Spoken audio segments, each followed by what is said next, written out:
So it's my pleasure to introduce Will Bowling. Many of you have met Will. Will's been with us here about 2 years, looks to finish up in May. Just got married here a few months ago. You might know his wife, Becky, Dr. Grubbs. But Will has done a nice job of carrying on some of the sand capping research that we had gotten into maybe 4 or 5 years ago now with USGA. And we're starting to take a little bit longer term look at some of these systems, and hopefully we'll give you a little bit of information on what he's been working on these past 2 years. So. All right, thank you for the introduction, Dr. Worley.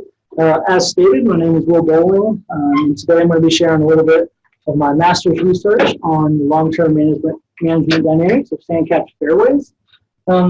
I did not start with a slide on why turf grass, but I think it is important, and if you were here a couple weeks ago, you'll probably remember some of the same things from Garrett's presentation that I'm about to say. But when managed correctly, it does provide a lot of agronomic benefits. A couple of examples of those could be protecting our soil surface and reducing runoff, or providing a cooler temperature surface for recreational activities. Both of those can be seen in some of Bob's research that he's doing.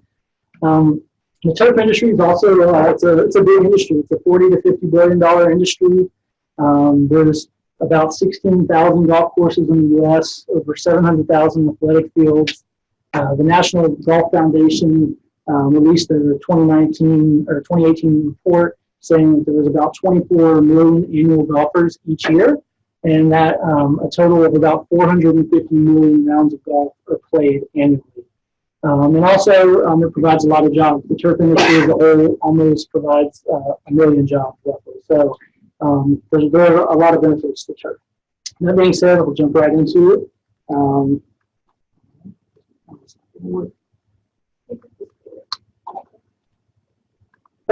right, so what is sand capping? You may be familiar with it or you may be not, but essentially it's placing a defined layer of sand atop your existing subsoil. It can be done on tees, fairways, roughs, athletic fields, and even home lawns. Here's a photo of a home lawn down in Houston of a sand-capped zoysia lawn. And as you can see, if you have the money, it can look really good. So it is an option. Sand capping originated in the 90s in the Pacific Northwest and Asia to initially combat high rainfalls. Essentially, courses were becoming saturated and led to unplayable conditions. So courses are losing money. So what do? They need a solution. So sand capping came in to improve the goals of improving turf health, performance, and playability. And it can be accomplished in a couple of ways, either through initial construction / renovation or with a heavy top dressing over time. So this photo right here would be an example of maybe renovation or initial construction, where essentially they'll place their sand across their fairway and use grade stakes to make sure it's even before they plant on top of it. And then here would be an example of top dressing over time, trying to build this up over time. So instead of putting down 5 inches of sand right here, maybe they do an inch of sand for 5 years. Maybe it's a little more economically feasible for them to do that. And just if you're curious, it can cost $1 million or more to sand cap an entire golf course. So why sand cap? We do this for a couple of reasons. We have a lot of issues with native soils, poor aeration, slow drainage, compaction, saturated soils, again, leading to unplayable conditions, which in turn means less golfers on the golf course and less revenue coming in.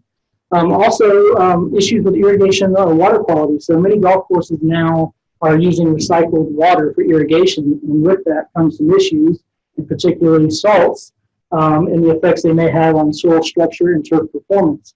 And in particular with my project, I'm just talking about the accumulation of sodium, which we know will cause the soil to lose its structure and disperse and reduce permeability. So if not managed correctly, we could essentially get to a point where we seal off the subsoil, which could restrict root growth and water infiltration. So there's a need to be able to flush these salts out of the system. So I just want to throw this graph up here. Golf courses get a bad rap sometimes for water usage. But that's many times because people think that they use our municipal water for irrigation. And while that used to be the case, it's not so much the case anymore. As you can see, only about 3% of irrigation water is municipal, and their largest fraction is actually recycled water, about 35%. And again, this is the southeastern United States. I think the numbers are fairly similar for the southwestern United States. So I just wanted to make note that golf facilities are increasingly being required to use recycled water. There actually are some states that won't let you open a golf course unless you can use recycled water. I think Arizona, California, and maybe a couple others. So I just wanted to show that it's the primary water source for a couple of regions of the country. So the benefits of sand capping. Here's an example of what your sand cap profile might look like with your subsoil underneath and then a layer of sand and your grass there on top. Some benefits would be increasing infiltration and reducing runoff. Improving drainage kind of goes hand in hand with infiltration. Better ability to flush salt. That's one that I'll discuss more as we go. Encourages roots to go deeper into the profile. Improves playing conditions. Improves traffic. And indirectly, by improving playing conditions, traffic, drainage, increasing revenues, more people playing golf, more rounds played each year, and that can be played after a heavy rainfall or heavy irrigation. So there are some potential long-term agronomic issues with sand capping, and in particular, worried about the accumulation of organic matter at the surface, which can create a lot of issues. Soft conditions and poor playability, which we see here. Golfers don't want their ball to plug. They don't want there to be clumps of mud on the ball. They want it to bounce and roll out and get the most distance they can off the tee. There's concerns about the accumulation of that organic matter limiting water and air exchange into the profile, becoming an area where insect and disease issues can be problematic. And so there's a need to manage all of this. And in more particular, something else, other things to consider would be hydrophobic conditions. And again, that buildup of sodium, and those two at the bottom are really what my project is going to focus on, and we'll take a look at. So when it comes to sand cap recommendations, the United States Golf Association does have recommendations that exist for putting greens, but they do not have anything that exists for fairways, tees, or roughs. Essentially, what the recommendation is for putting greens is a 12-inch sand layer over gravel, over your soil with drain tiles. And so what makes what we're looking at different from this is the fact that we don't have the gravel layer there. So they're gonna perform differently. And so what's currently happening is, since there's no guidelines for superintendents to follow, you kind of see superintendents varying how they do this, different depths, sometimes good, sometimes bad. And what they use for their recommendation for their cap is to go to a soil testing laboratory or some third party, and they try to estimate or suggest a capping depth based on the medium that's going to be used, based on particle size analysis and moisture release curves. And so for the study that we're getting to, the sand that we use, which I'll talk about in a minute, was recommended 8-inch cap, 8-inch capping depth. And what we're finding out, as you'll see, is that it's may not be the best depth, I guess I should say. So there's some things to consider when deciding the sand cap. Your physical characteristics of your sand, your size, your shape, that's all going to determine how well it packs together and the amount of pore space you have for water and gas exchange, your irrigation water quality and how that may affect your system over time, the depth of cap you want, your budget, which often dictates your depth of cap, and then your goal. What are you trying to accomplish? So the study I'm going to talk about is going to show the effects of wetting agent and gypsum programs on performance of sand cap fairways. If you've been out to the Scotts facility on FMB, as you come in on the entrance road, you've probably seen these mounds of different sizes on the left, and probably you may or may not have been familiar with what they were. Turns out those are my research plots of different sand cap depths. And so we have 3 objectives of this study. The first being to determine the effects of gypsum application programs on reducing subsoil acidity. So in this case, we measure SAR in this study under a high sodium irrigation source across 4 different depths. Our second objective was to determine the effects of monthly wetting agent applications on surface hydrophobicity. And our third objective was to determine the effects of individual and combined treatments on turf performance, and there's several parameters associated with that. So just some background on our subsoil and our sand, some Our subsoil here is a Boonville fine sandy loam. You can see at the breakdown of it, a little bit of clay, a little bit of silt, mostly sand. And then just make note of this is the initial pH and SAR of the sand at the beginning of the study, and we'll reference that later on to see what those levels are like today, years later. Here's a photo of our sand that we use. It's a concrete sand sourced from Texas here, and here's its breakdown. As you can see, it has a large gravel fraction. It's classified as low to medium size with a rounded to subsangular shape. So materials and methods, obviously the study was conducted here at the Turfgrass Research Field Laboratory for 2018 and 2019 on 4-year-old tick-wave Bermuda grass plots. We had sand cap depths of 20, 10, 5 centimeters, and then 5 centimeters top dressed over time. Plots were arranged in a split plot design with 3 replications. The whole plots were split in half to wetting agent and non-wetting agent plots, and then those plots were then split into 3 different rates of gypsum. We have a untreated, a monthly 10 pounds per thousand rate, which is the label rate on the product, and then we're experimenting with an annual one-time application of 100 pounds per thousand. And I just wanted to show these photos. If you're not familiar with turf or with top dressing, I wanted to show the difference between our 5 centimeter cap and our 5 centimeter top dressed over time. So here on the left is our sand cap. You're going to see a much more defined sand layer over here compared to our top dressed over time, where you don't really have this defined layer. Essentially what happens is once you top dress, if you brush it in or you water, and over time you run over with the mower, you kind of get a mushing effect here. So I think it's just important to note these two because I think it's going to explain some of the difference in the results that we're going to get to in a little bit. Some general practices. Plots were mowed at a ½ inch 2 to 3 times a week.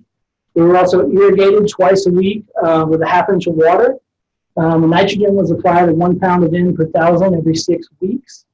Plots were verticut once in August at a 1/4 inch depth and 1 inch spacing. This is our walk-behind verticutter unit. Plots were correlated once in August, removing plugs using 3/8 inch tines and 1 1/4 inch spacing. And here's our aerator that we used. So some parameters we looked at was turf quality. This is a visual 1 to 9 scale, with 6 is often deemed minimum acceptable quality. These are based off the NTEP, the National Turfgrass Evaluation Program standards. It is a subjective rating. Percent green cover using Turf Analyzer. So we take light box images and we run them through this software to analyze for percent green cover. Soil volumetric water content of the upper 2 inches of our profile using a moisture meter. Here's what we used. Absorptivity of the upper 2 inches, again, using a turf spectrometer. Some other parameters we took. We pulled samples for sand cap and subsoil SAR with the goal of our gypsum applications, calcium sulfate, applying that calcium displacing the sodium, which can then be leached out of the system. And we also conducted water droplet penetration time tests for hydrophobicity at 3 different depths. And this is kind of our classification for our results based on how long it took for a water droplet to penetrate the soil core. And this is kind of what I did here. I pull a core, just set the ruler next to it, and then drops of water at each depth and measure the time in seconds. So I'm not going to spend a whole lot of time on this, but this is our ANOVA table with all of our parameters across the top and our treatments down the side and interactions of all of them. And so you can see there's a lot going on here, and there's also not a lot going on here, but for the sake of today, I'm just going to focus on some of these ones that are highlighted in yellow here. So first I want to start with turf quality. This is going to show us the interaction of capping depths, wetting agent, and date on turf quality. So we have 4 graphs, 1 for each capping depth. We have our top dress, our 5 centimeter cap, 10 centimeter cap, and 20 centimeter cap.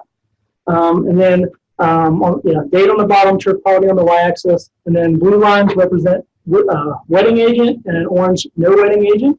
And so the first thing we can probably see when it comes to wetting agent is that for top dress, 5 centimeter and 10 centimeter, we don't have a lot of statistical significance as compared to 20 centimeter, and the dates that were significant have the asterisks there. And then the next thing that we can see from this is that on all of these graphs, we put a horizontal line at 6 because that is what is deemed acceptable minimum quality for turf. And you'll see that the top dress, the 5 centimeter, and the 10 centimeter never get below acceptable quality, but the 20 centimeters spends a lot of time there. So really just the take-home point from this is that our turf quality, the 20 centimeter caps perform the worst when it comes to this parameter. So turf quality is a subjective rating, so we like to have another rating to kind of justify those findings. So this would be percent green cover. So essentially I have looking at the interaction of capping depth, wetting agent, and date on percent green cover. So we again have 4 graphs, one for each capping depth. Across the bottom is date, percent green cover is on the y-axis. And again, the same as wetting agent, blue is wetting agent, orange is not. And so first thing you can kind of see from this graph is that, again, wetting agent doesn't seem to have a huge impact for top dress, 5 centimeter or 10 centimeters. One date were significant for each of these, but when you get to 20 centimeter, there are several more dates that were significant. The second thing you can see here is kind of similar to what I did with turf quality. So I placed a line across at 75% was deemed acceptable quality. And I've gone and seen how many dates in each one are unacceptable quality. So top dress, 6 of 20 unacceptable. The next one, 7 of 20, followed by 5 of 20. And then again, the 20 centimeter cap, 10 of 20 dates, half the dates, unacceptable quality. So it's nice to use this to kind of back up our turf quality and show similar results. So the take-home point here, again, 20 centimeter cap perform the worst when looking at these. When it comes to percent green cover, excuse me. Next, we're going to look at volumetric water content. Again, 4 graphs, one for each capping depth. This is going to show us the interaction of wetting agent, capping depth, wetting agent, and gypsum on volumetric water content. So we have gypsum rate across the bottom, our untreated, our monthly, and our one-time annual application, volumetric water content on the y-axis, and wetting agent is in blue, and no wetting agent is in orange. So the first thing you can kind of see is just looking at capping depth. You're going to see a kind of slow decrease in volumetric water content as you go from top dress to 5 centimeter, to 10 centimeter, to 20 centimeter. So essentially, this is showing that top dress had a higher volumetric water content and is better at retaining moisture compared to our 20 centimeter down here, again, which performed the worst with this parameter.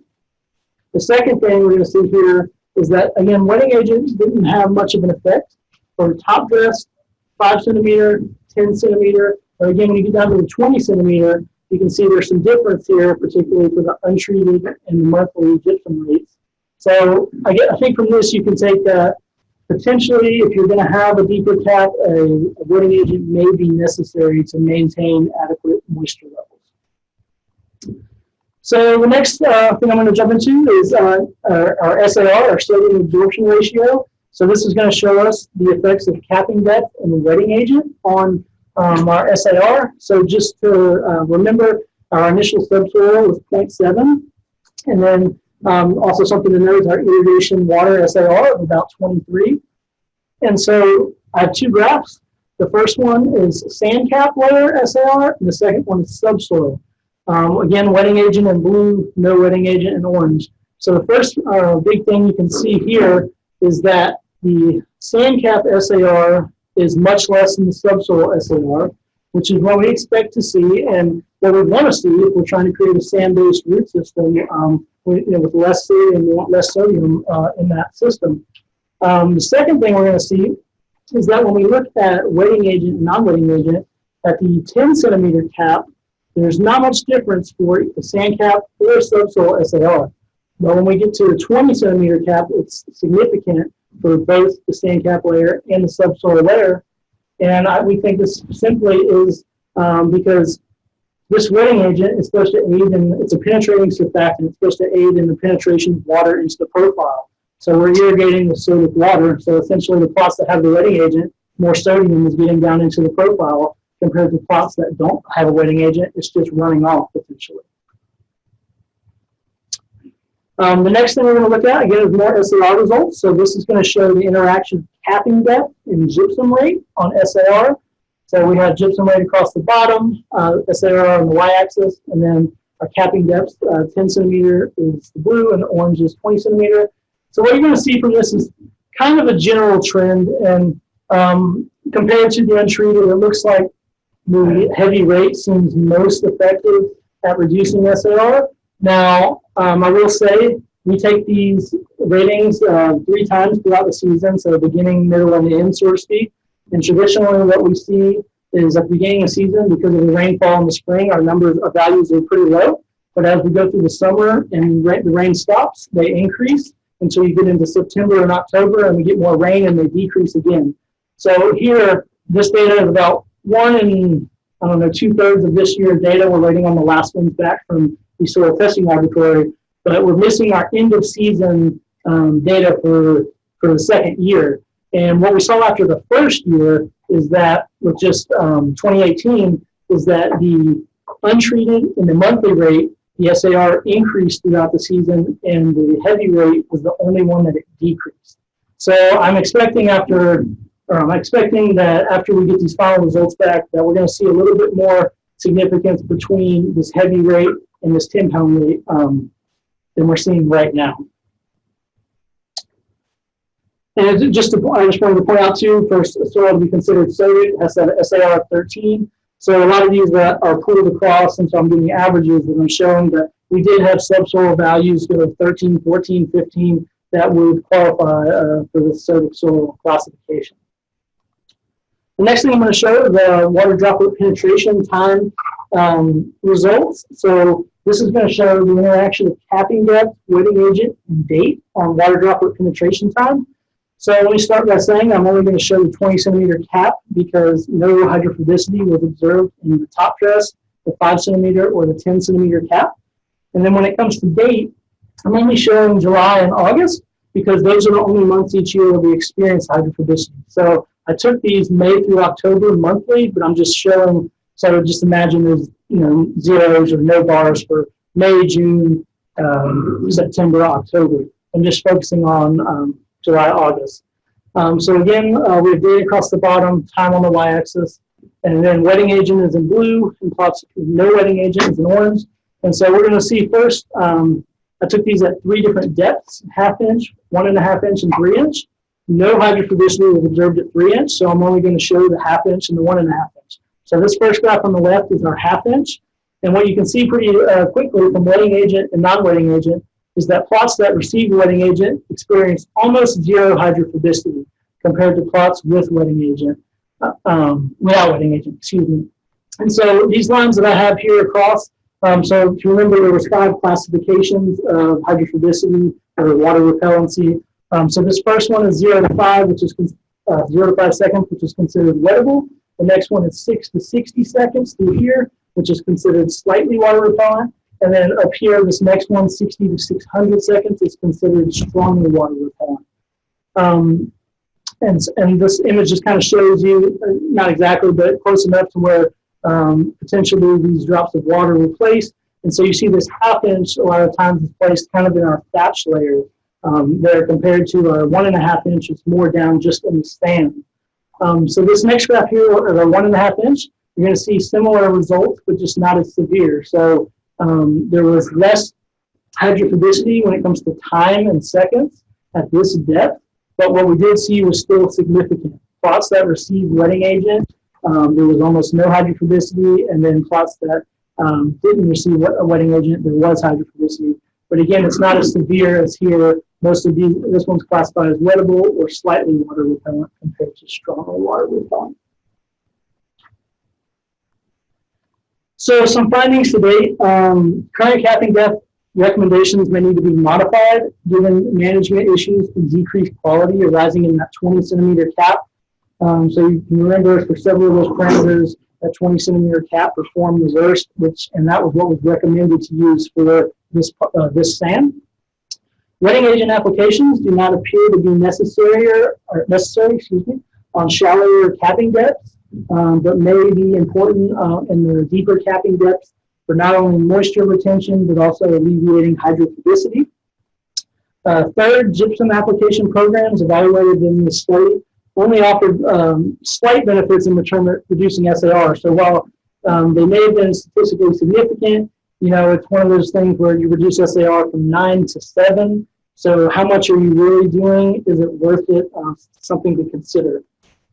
And then where extreme levels of irrigation water, sodium are present, if gypsum is not the only answer, maybe some other strategies need to be employed for managing sodium, such as reverse osmosis or acid injection.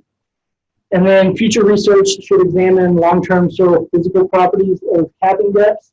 So one of the things we, again, are concerned about is the accumulation of organic matter over time in these shallower capping depths. So maybe while they're performing better right now, 10, 15, 20 years from now, are they going to be performing the same, or are there going to be more issues with them that we have to address? So with that, I'd like to give my acknowledgments, my committee, Dr. Worley, Dr. McInnes, Dr. Proven, and Dr. Segers, my wife, Dr. Grubbs, all of the people, grad students, lab technicians, research association associates out at the turf facility, all of the student workers, undergraduate student workers that help us with everything we do out there. These are just a few of them, but there's many more. Brian Daniel and Nick Ingberg are the sales reps helping me get all of my product that I needed for the trial. And then lastly, sponsors, funding sources, A&M AgriLife Research, USDA, and AquaAid Solutions. And this study is funded through 2020, so we'll go another year next summer as well. So with that, I will try to answer any questions.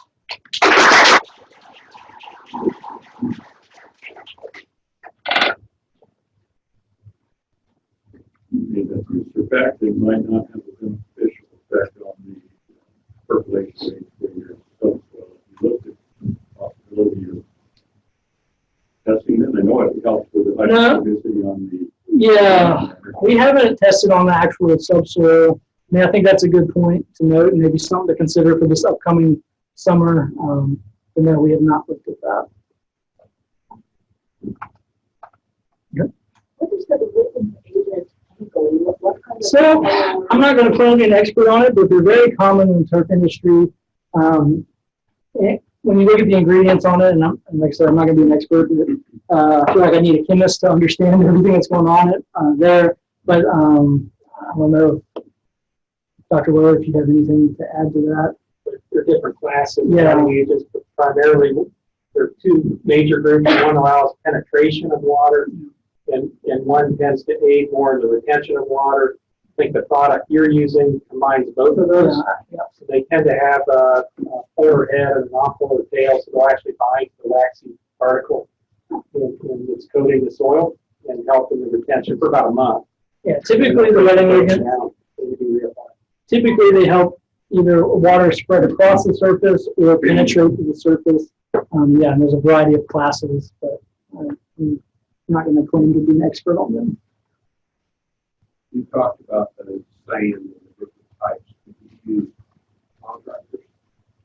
Pardon me? You use contractor sand. Contractor is a concrete sand. I don't know if that answers the question or not, but So describe it to me. Is it angular? it's classified as rounded to subangular. So when you look at particle size analysis, you have like rounded on one end to very angular on the other, and it's kind of in between there. It's classified as low to medium size. How else to classify it as that, other than that? So you have a lot of different measurements that you've taken. Have you looked at any type of methods to compare those, either correlation or doing principal components or anything?